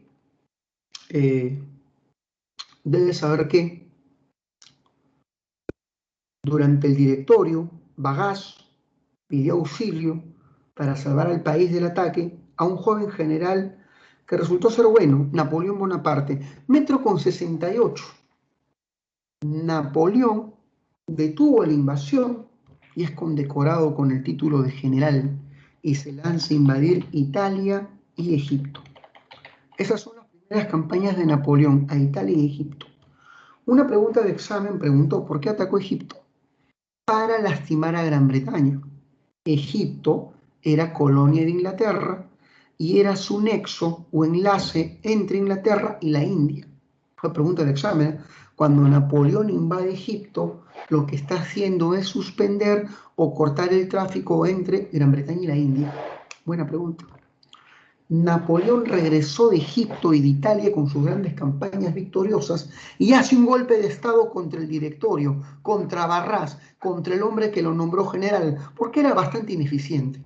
Lo derrotó y comienza la era napoleónica. Napoleón se convierte en cónsul, su gobierno se llama el consulado. Napoleón es famoso, bien famoso, porque como cónsul preparó un conjunto de leyes liberales que es considerado su mayor aporte, el Código Civil, el primer Código Civil de la historia. En el Código Napoleónico se estableció el matrimonio civil, el divorcio civil se legalizó, gracias Napoleón. Si encuentras una mujer tóxica que quiere controlar tu vida, quiere prohibir tus salidas, te pide la clave de tu Face, te pide revisar el WhatsApp, puedes romper con esa tóxica gracias a la ley del divorcio, gracias a Bonaparte. Muy bien. Creo que estoy notando mis traumas. Muy bien. Y Bonaparte, con el Código Civil, defiende, consagra el derecho a la propiedad privada. Eso es una pregunta de examen. La propiedad privada se consagra como derecho gracias al Código Napoleónico. ¿Se entendió, chicos? Verifiquen, verifiquen, verifiquen, verifiquen. ¿Vamos bien hasta ahí? Vamos, vamos. ¿Se va entendiendo, chicos? Verifiquen, por favor. Napoleón en 1814 se nombra emperador. Normalmente es el Papa quien te debe imponer la corona, una tradición que tiene su origen en el Imperio Carolingio. Desde la Edad Media, desde la época de Carlomagno, el Papa se encarga de la designación imperial. Napoleón rompe esa tradición. Le dice a Pío VII, tú no me colocas nada, yo me coloco solo la corona. Se autocorona y luego nombra emperatriz a su esposa Josefina. Con esto Napoleón está demostrando la autonomía de su Estado frente a la Iglesia. Es una demostración de la autonomía estatal, de que su Estado es liberal. Napoleón es importante porque a través de sus campañas va a expandir su influencia en diversos países de Europa. Mira los países que caen bajo la influencia napoleónica. Mira esos países que caen bajo su influencia. Hispania, o sea, España, el norte de Italia, Bélgica, Austria.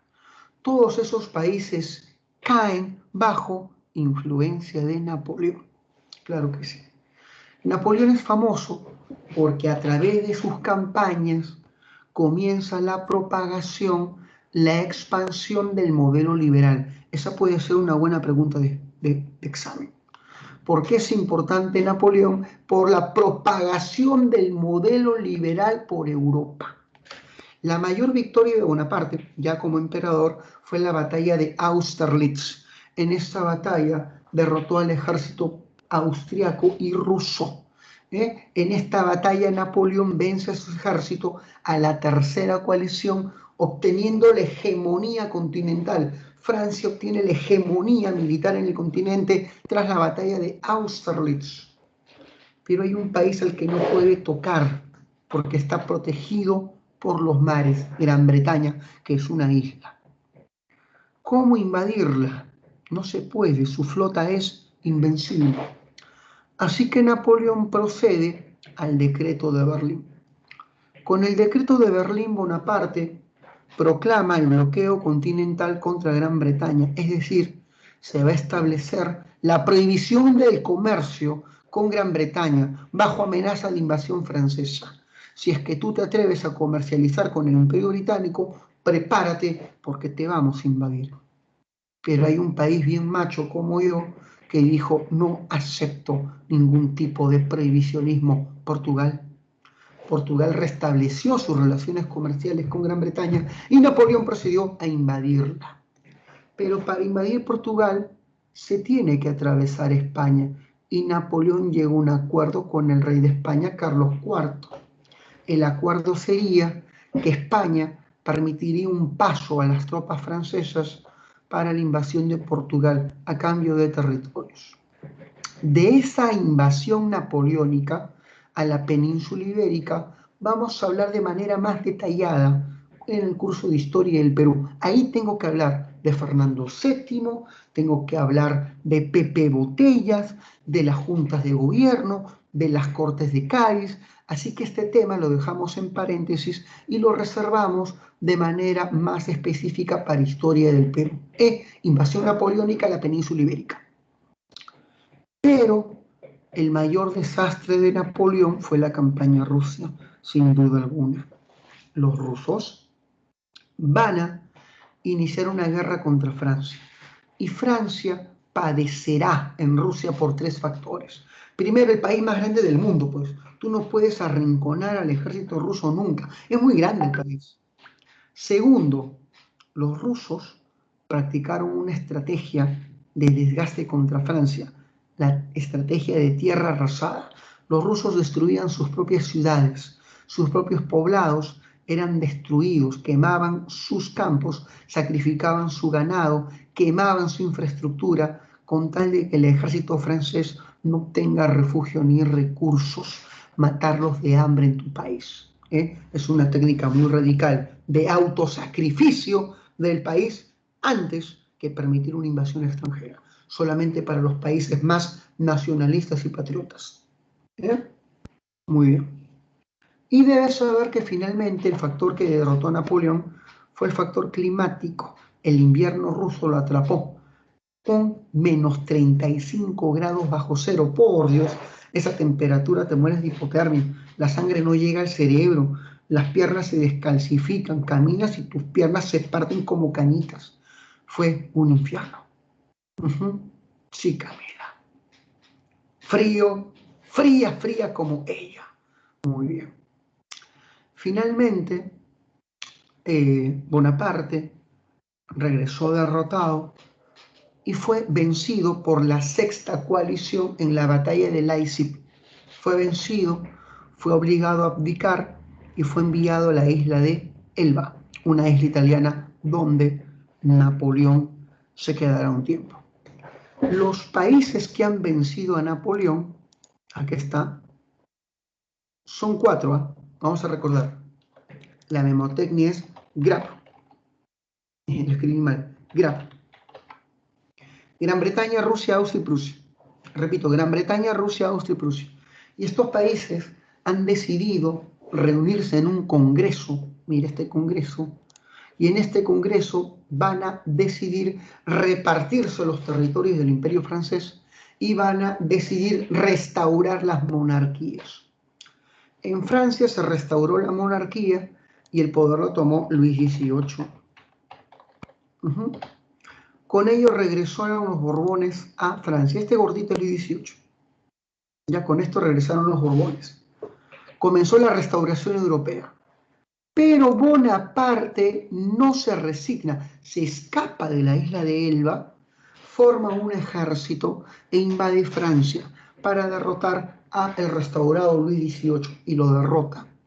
Napoleón regresa al poder en 1814, pero su etapa final, la etapa final de su imperio se llama el Imperio de los 100 días. Va a ser derrotado de manera definitiva en la batalla de Waterloo, ¿sí? Ahí va a ser vencido definitivamente y enviado a una isla de donde nunca podrá salir, la isla de Elba. Perdón, la isla de Santa Elena. Elba fue su primer exilio, Santa Elena el segundo, una isla en medio del Atlántico donde finalmente morirá. Muy bien. Los países que han vencido a Napoleón deciden restablecer el orden monárquico, eliminar todos los estados liberales. Bueno, esta es una imagen, Alejandra, donde se ve todo lo contrario. Se ve a un noble funcionando como caballito, a un eclesiástico dirigiendo el caminar y a un pobre campesino montado sobre ellos diciendo: lo sabía, llegó mi turno. Hace referencia a cómo el Estado llano obtuvo derechos cómo el Estado llano obtuvo derechos gracias a la revolución. Habla de la eliminación de los estamentos sociales. Significa eso, la eliminación de los estamentos y la reivindicación del Estado llano en el proceso revolucionario. Gracias por tu pregunta, Alejandra Nicole. Sigamos. Sigamos. En el Congreso de Viena, el hombre que organizó dicha asamblea fue el ministro de Austria, Clement von Metternich. Y en esta asamblea se repartieron los distintos territorios del imperio napoleónico y se procedió a restablecer las monarquías en Europa. Para poder mantener un orden europeo sin revoluciones, estos tres grandes emperadores, Alejandro I de Rusia, Francisco de Austria y Federico Guillermo de Prusia, proponen la creación de un organismo internacional llamado la Santa Alianza. Este organismo internacional fue creado para intervenir militarmente en los estados europeos que amenacen el orden monárquico y establezcan modelos liberales de gobierno. Si es que estalla una revolución, la Santa Alianza la interviene militarmente, aplastando ese gobierno liberal y restableciendo un sistema monárquico. Acá están los principios de la Santa Alianza. Legitimidad. Solamente los reyes instituidos por Dios pueden gobernar los estados. Intervencionismo. Estas monarquías tienen el derecho de intervenir militarmente en cualquier país que amenace el orden monárquico. Solidaridad. Serán los reyes, a través de congresos, los que decidan el orden europeo. Esos son los principios de la Santa Alianza, un organismo de intervención militar para reprimir revoluciones. Muy bien. En un país llamado España, estalló una revolución liberal en 1820. La Santa Alianza intervino. Acá se ve cómo el emperador de Austria y el rey de Rusia presionan al rey de Francia para intervenir en España y acabar con su rebelión liberal. Otra vez, acá se ve a los monarcas de Europa presionando al rey de Francia para intervenir militarmente sobre España y acabar con su gobierno liberal. Muy bien. Y acabo la clase con un tema clásico. Primera revolución industrial.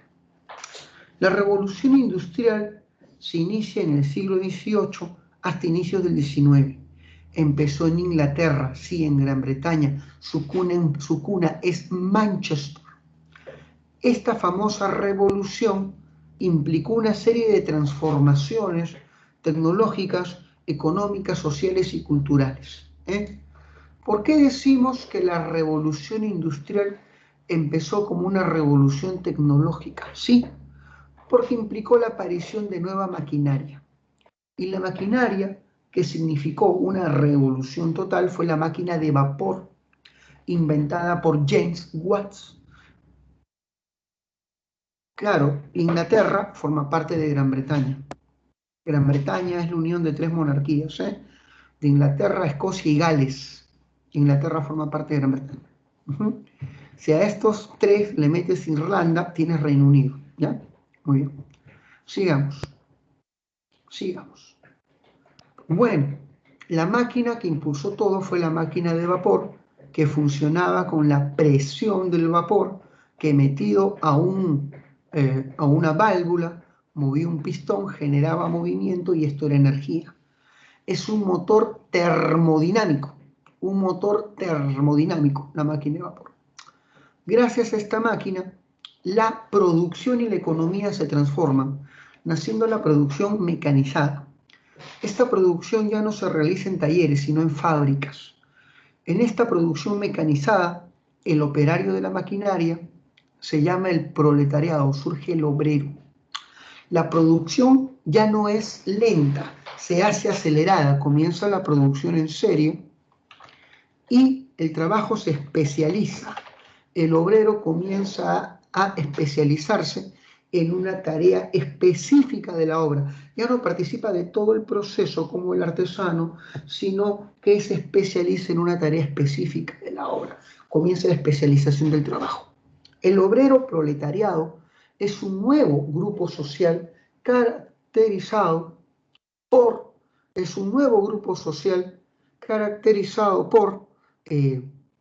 ser dueños únicamente de su fuerza laboral, son los operarios de la maquinaria.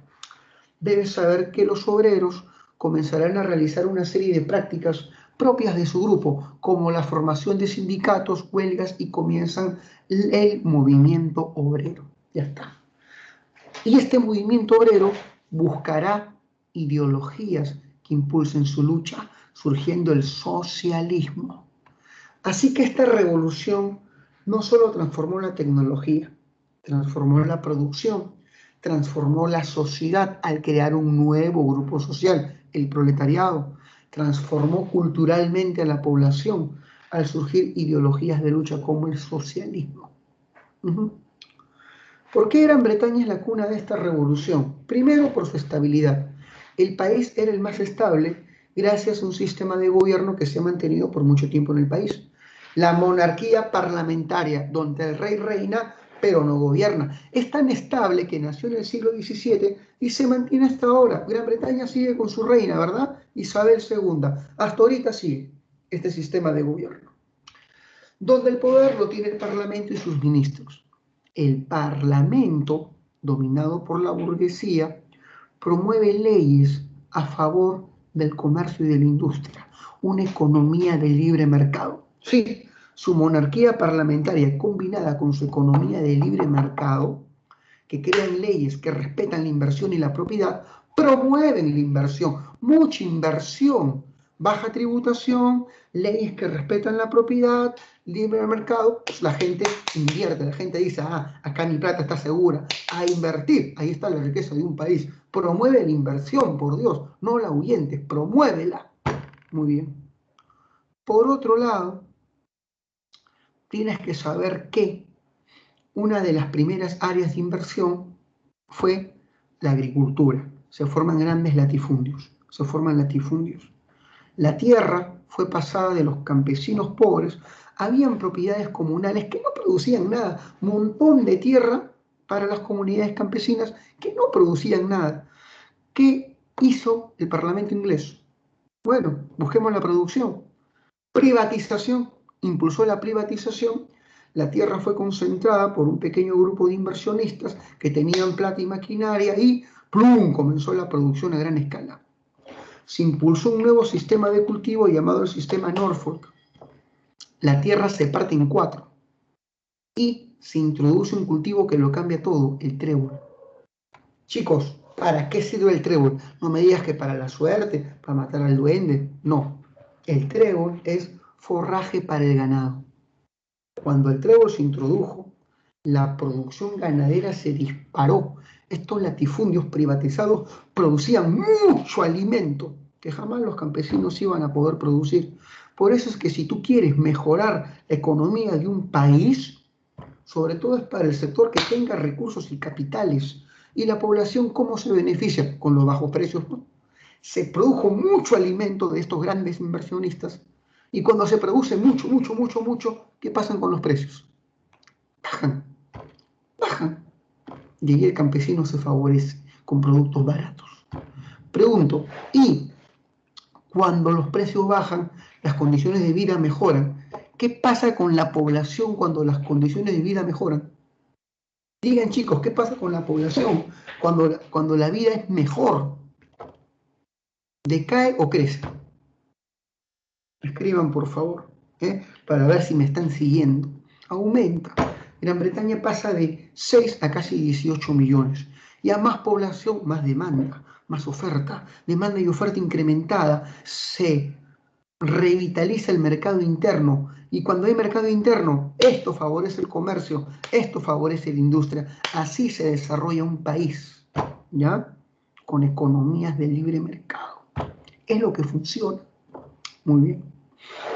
Tienes que saber que Gran Bretaña se fue para arriba y la máquina de vapor fue inventada para la industria textil. Repito, la máquina de vapor fue inventada para la industria textil. Gran Bretaña tenía la ventaja de tener las mejores materias primas, las materias primas más importantes para esta revolución. Carbón, mineral hecho de coque, tenía las mayores reservas de coque para hacer carbón, y materia prima valiosa como las lanas y el algodón. Repito, esta revolución, la primera, es una revolución del hierro, del carbón y del vapor. Las industrias más desarrolladas fueron industria textil y siderúrgica. Repito, esta máquina que está acá, la máquina de vapor, fue inventada para mover esta roca que está acá. O sea, después de la máquina de vapor, el invento más importante fue el telar mecánico. Cuando hablemos de primera revolución industrial, cuando hablemos de primera revolución industrial, es hablar básicamente de textilería. Se requería mucho hierro para hacer máquinas de vapor, para hacer telares mecánicos, locomotoras, puentes, y el hierro era un producto costoso y escaso. Así que se creó otra industria para promover la producción de hierro masivo, la industria siderúrgica, la siderúrgica. Muy bien. Y la industria siderúrgica, hijo mío, se convierte en la segunda industria más poderosa de esta revolución. Durante esta revolución aparecen inventos que van a transformar el mundo, como la locomotora de Richard Trevithick o el barco a vapor de Robert Fulton. Estos inventos impulsan la llamada revolución de los transportes, que tendrá un impacto importante en la población inglesa, facilitando las migraciones, permitiendo comunicar comercialmente lugares distantes, permitiendo la movilización veloz de la mano de obra. En las estaciones surgían centros poblados. Ahí está el dinamismo de una economía. Así se dinamiza la economía de un país. El barco a vapor también permitió incrementar el comercio fluvial río arriba gracias a estos barcos propulsados con paletas movidas con máquinas de vapor. Samuel Morse, que era un científico estadounidense que vivía en Inglaterra, creará una máquina que permitirá la comunicación a larga distancia, el telégrafo. Sí, se enviaba pulsos eléctricos a través de un cable para enviar mensajes en código Morse. La revolución de las telecomunicaciones. Y por último, hijo mío, esto tendrá un impacto tremendo. Las ciudades se llenan de población. Muchos campesinos, despojados de sus tierras, migran hacia Manchester y se van a concentrar en los centros urbanos. Las ciudades crecen y se multiplican. Las ciudades crecen y se multiplican. Aparecen las urbes millonarias. Aparecen las ciudades millonarias. Las ciudades crecen y se multiplican. Surge un nuevo grupo social, el proletariado. Una buena pregunta de examen sería: ¿cómo nace el grupo obrero? Nace básicamente de los campesinos migrantes y los artesanos arruinados. Muchos artesanos que no podían competir con las fábricas terminan en ruina, y estos artesanos cierran sus talleres y se convierten en obreros. Serán los artesanos arruinados y los campesinos migrantes la base para el proletariado.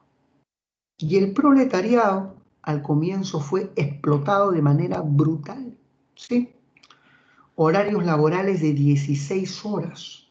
Mujeres embarazadas trabajando en las minas de carbón, sacando vagonetas atadas a su estómago. Niños de 7, 8, 9 años trabajando en fábricas de metal, donde muchas veces se accidentaban y perdían sus dedos. Se los despedía sin más miramentos. Hubo una terrible explotación, ya que los empresarios siempre quieren maxificar sus ganancias explotando la mano de obra. Acá sí es importante la intervención del Estado para regular y defender al sector obrero en cuanto a sus derechos. Ahí sí es muy importante la intervención laboral y del Estado a través de leyes laborales. En medio de la explotación, los obreros formarán sindicatos, comenzando las huelgas y las luchas obreras. Con este último dato acabé la clase. La primera forma de protesta obrera fue el ludismo, basada en el sabotaje y destrucción de la maquinaria industrial.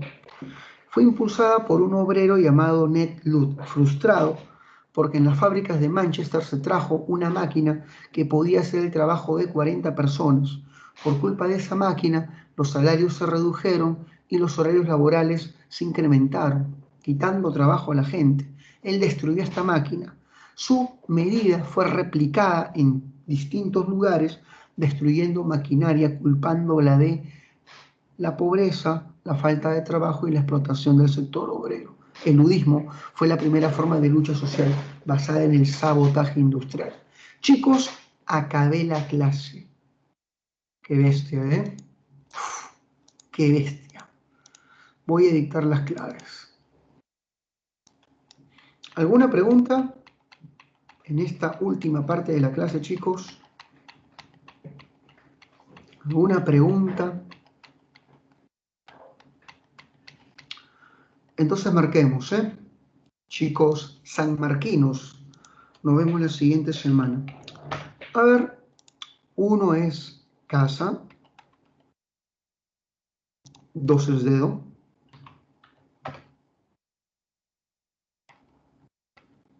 3 es dedo, 4 es beso,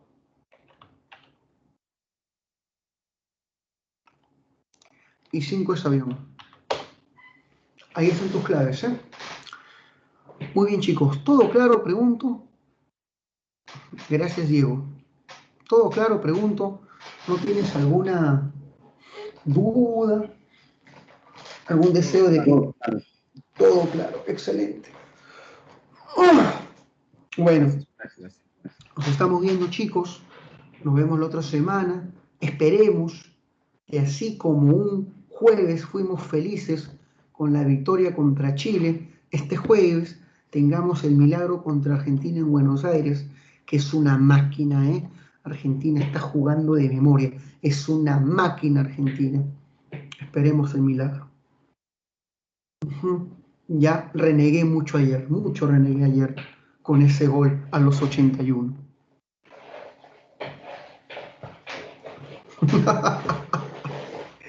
Lamentablemente así no funciona el fútbol, Diego. Nos vemos. Un abrazo para todos. Nos vemos.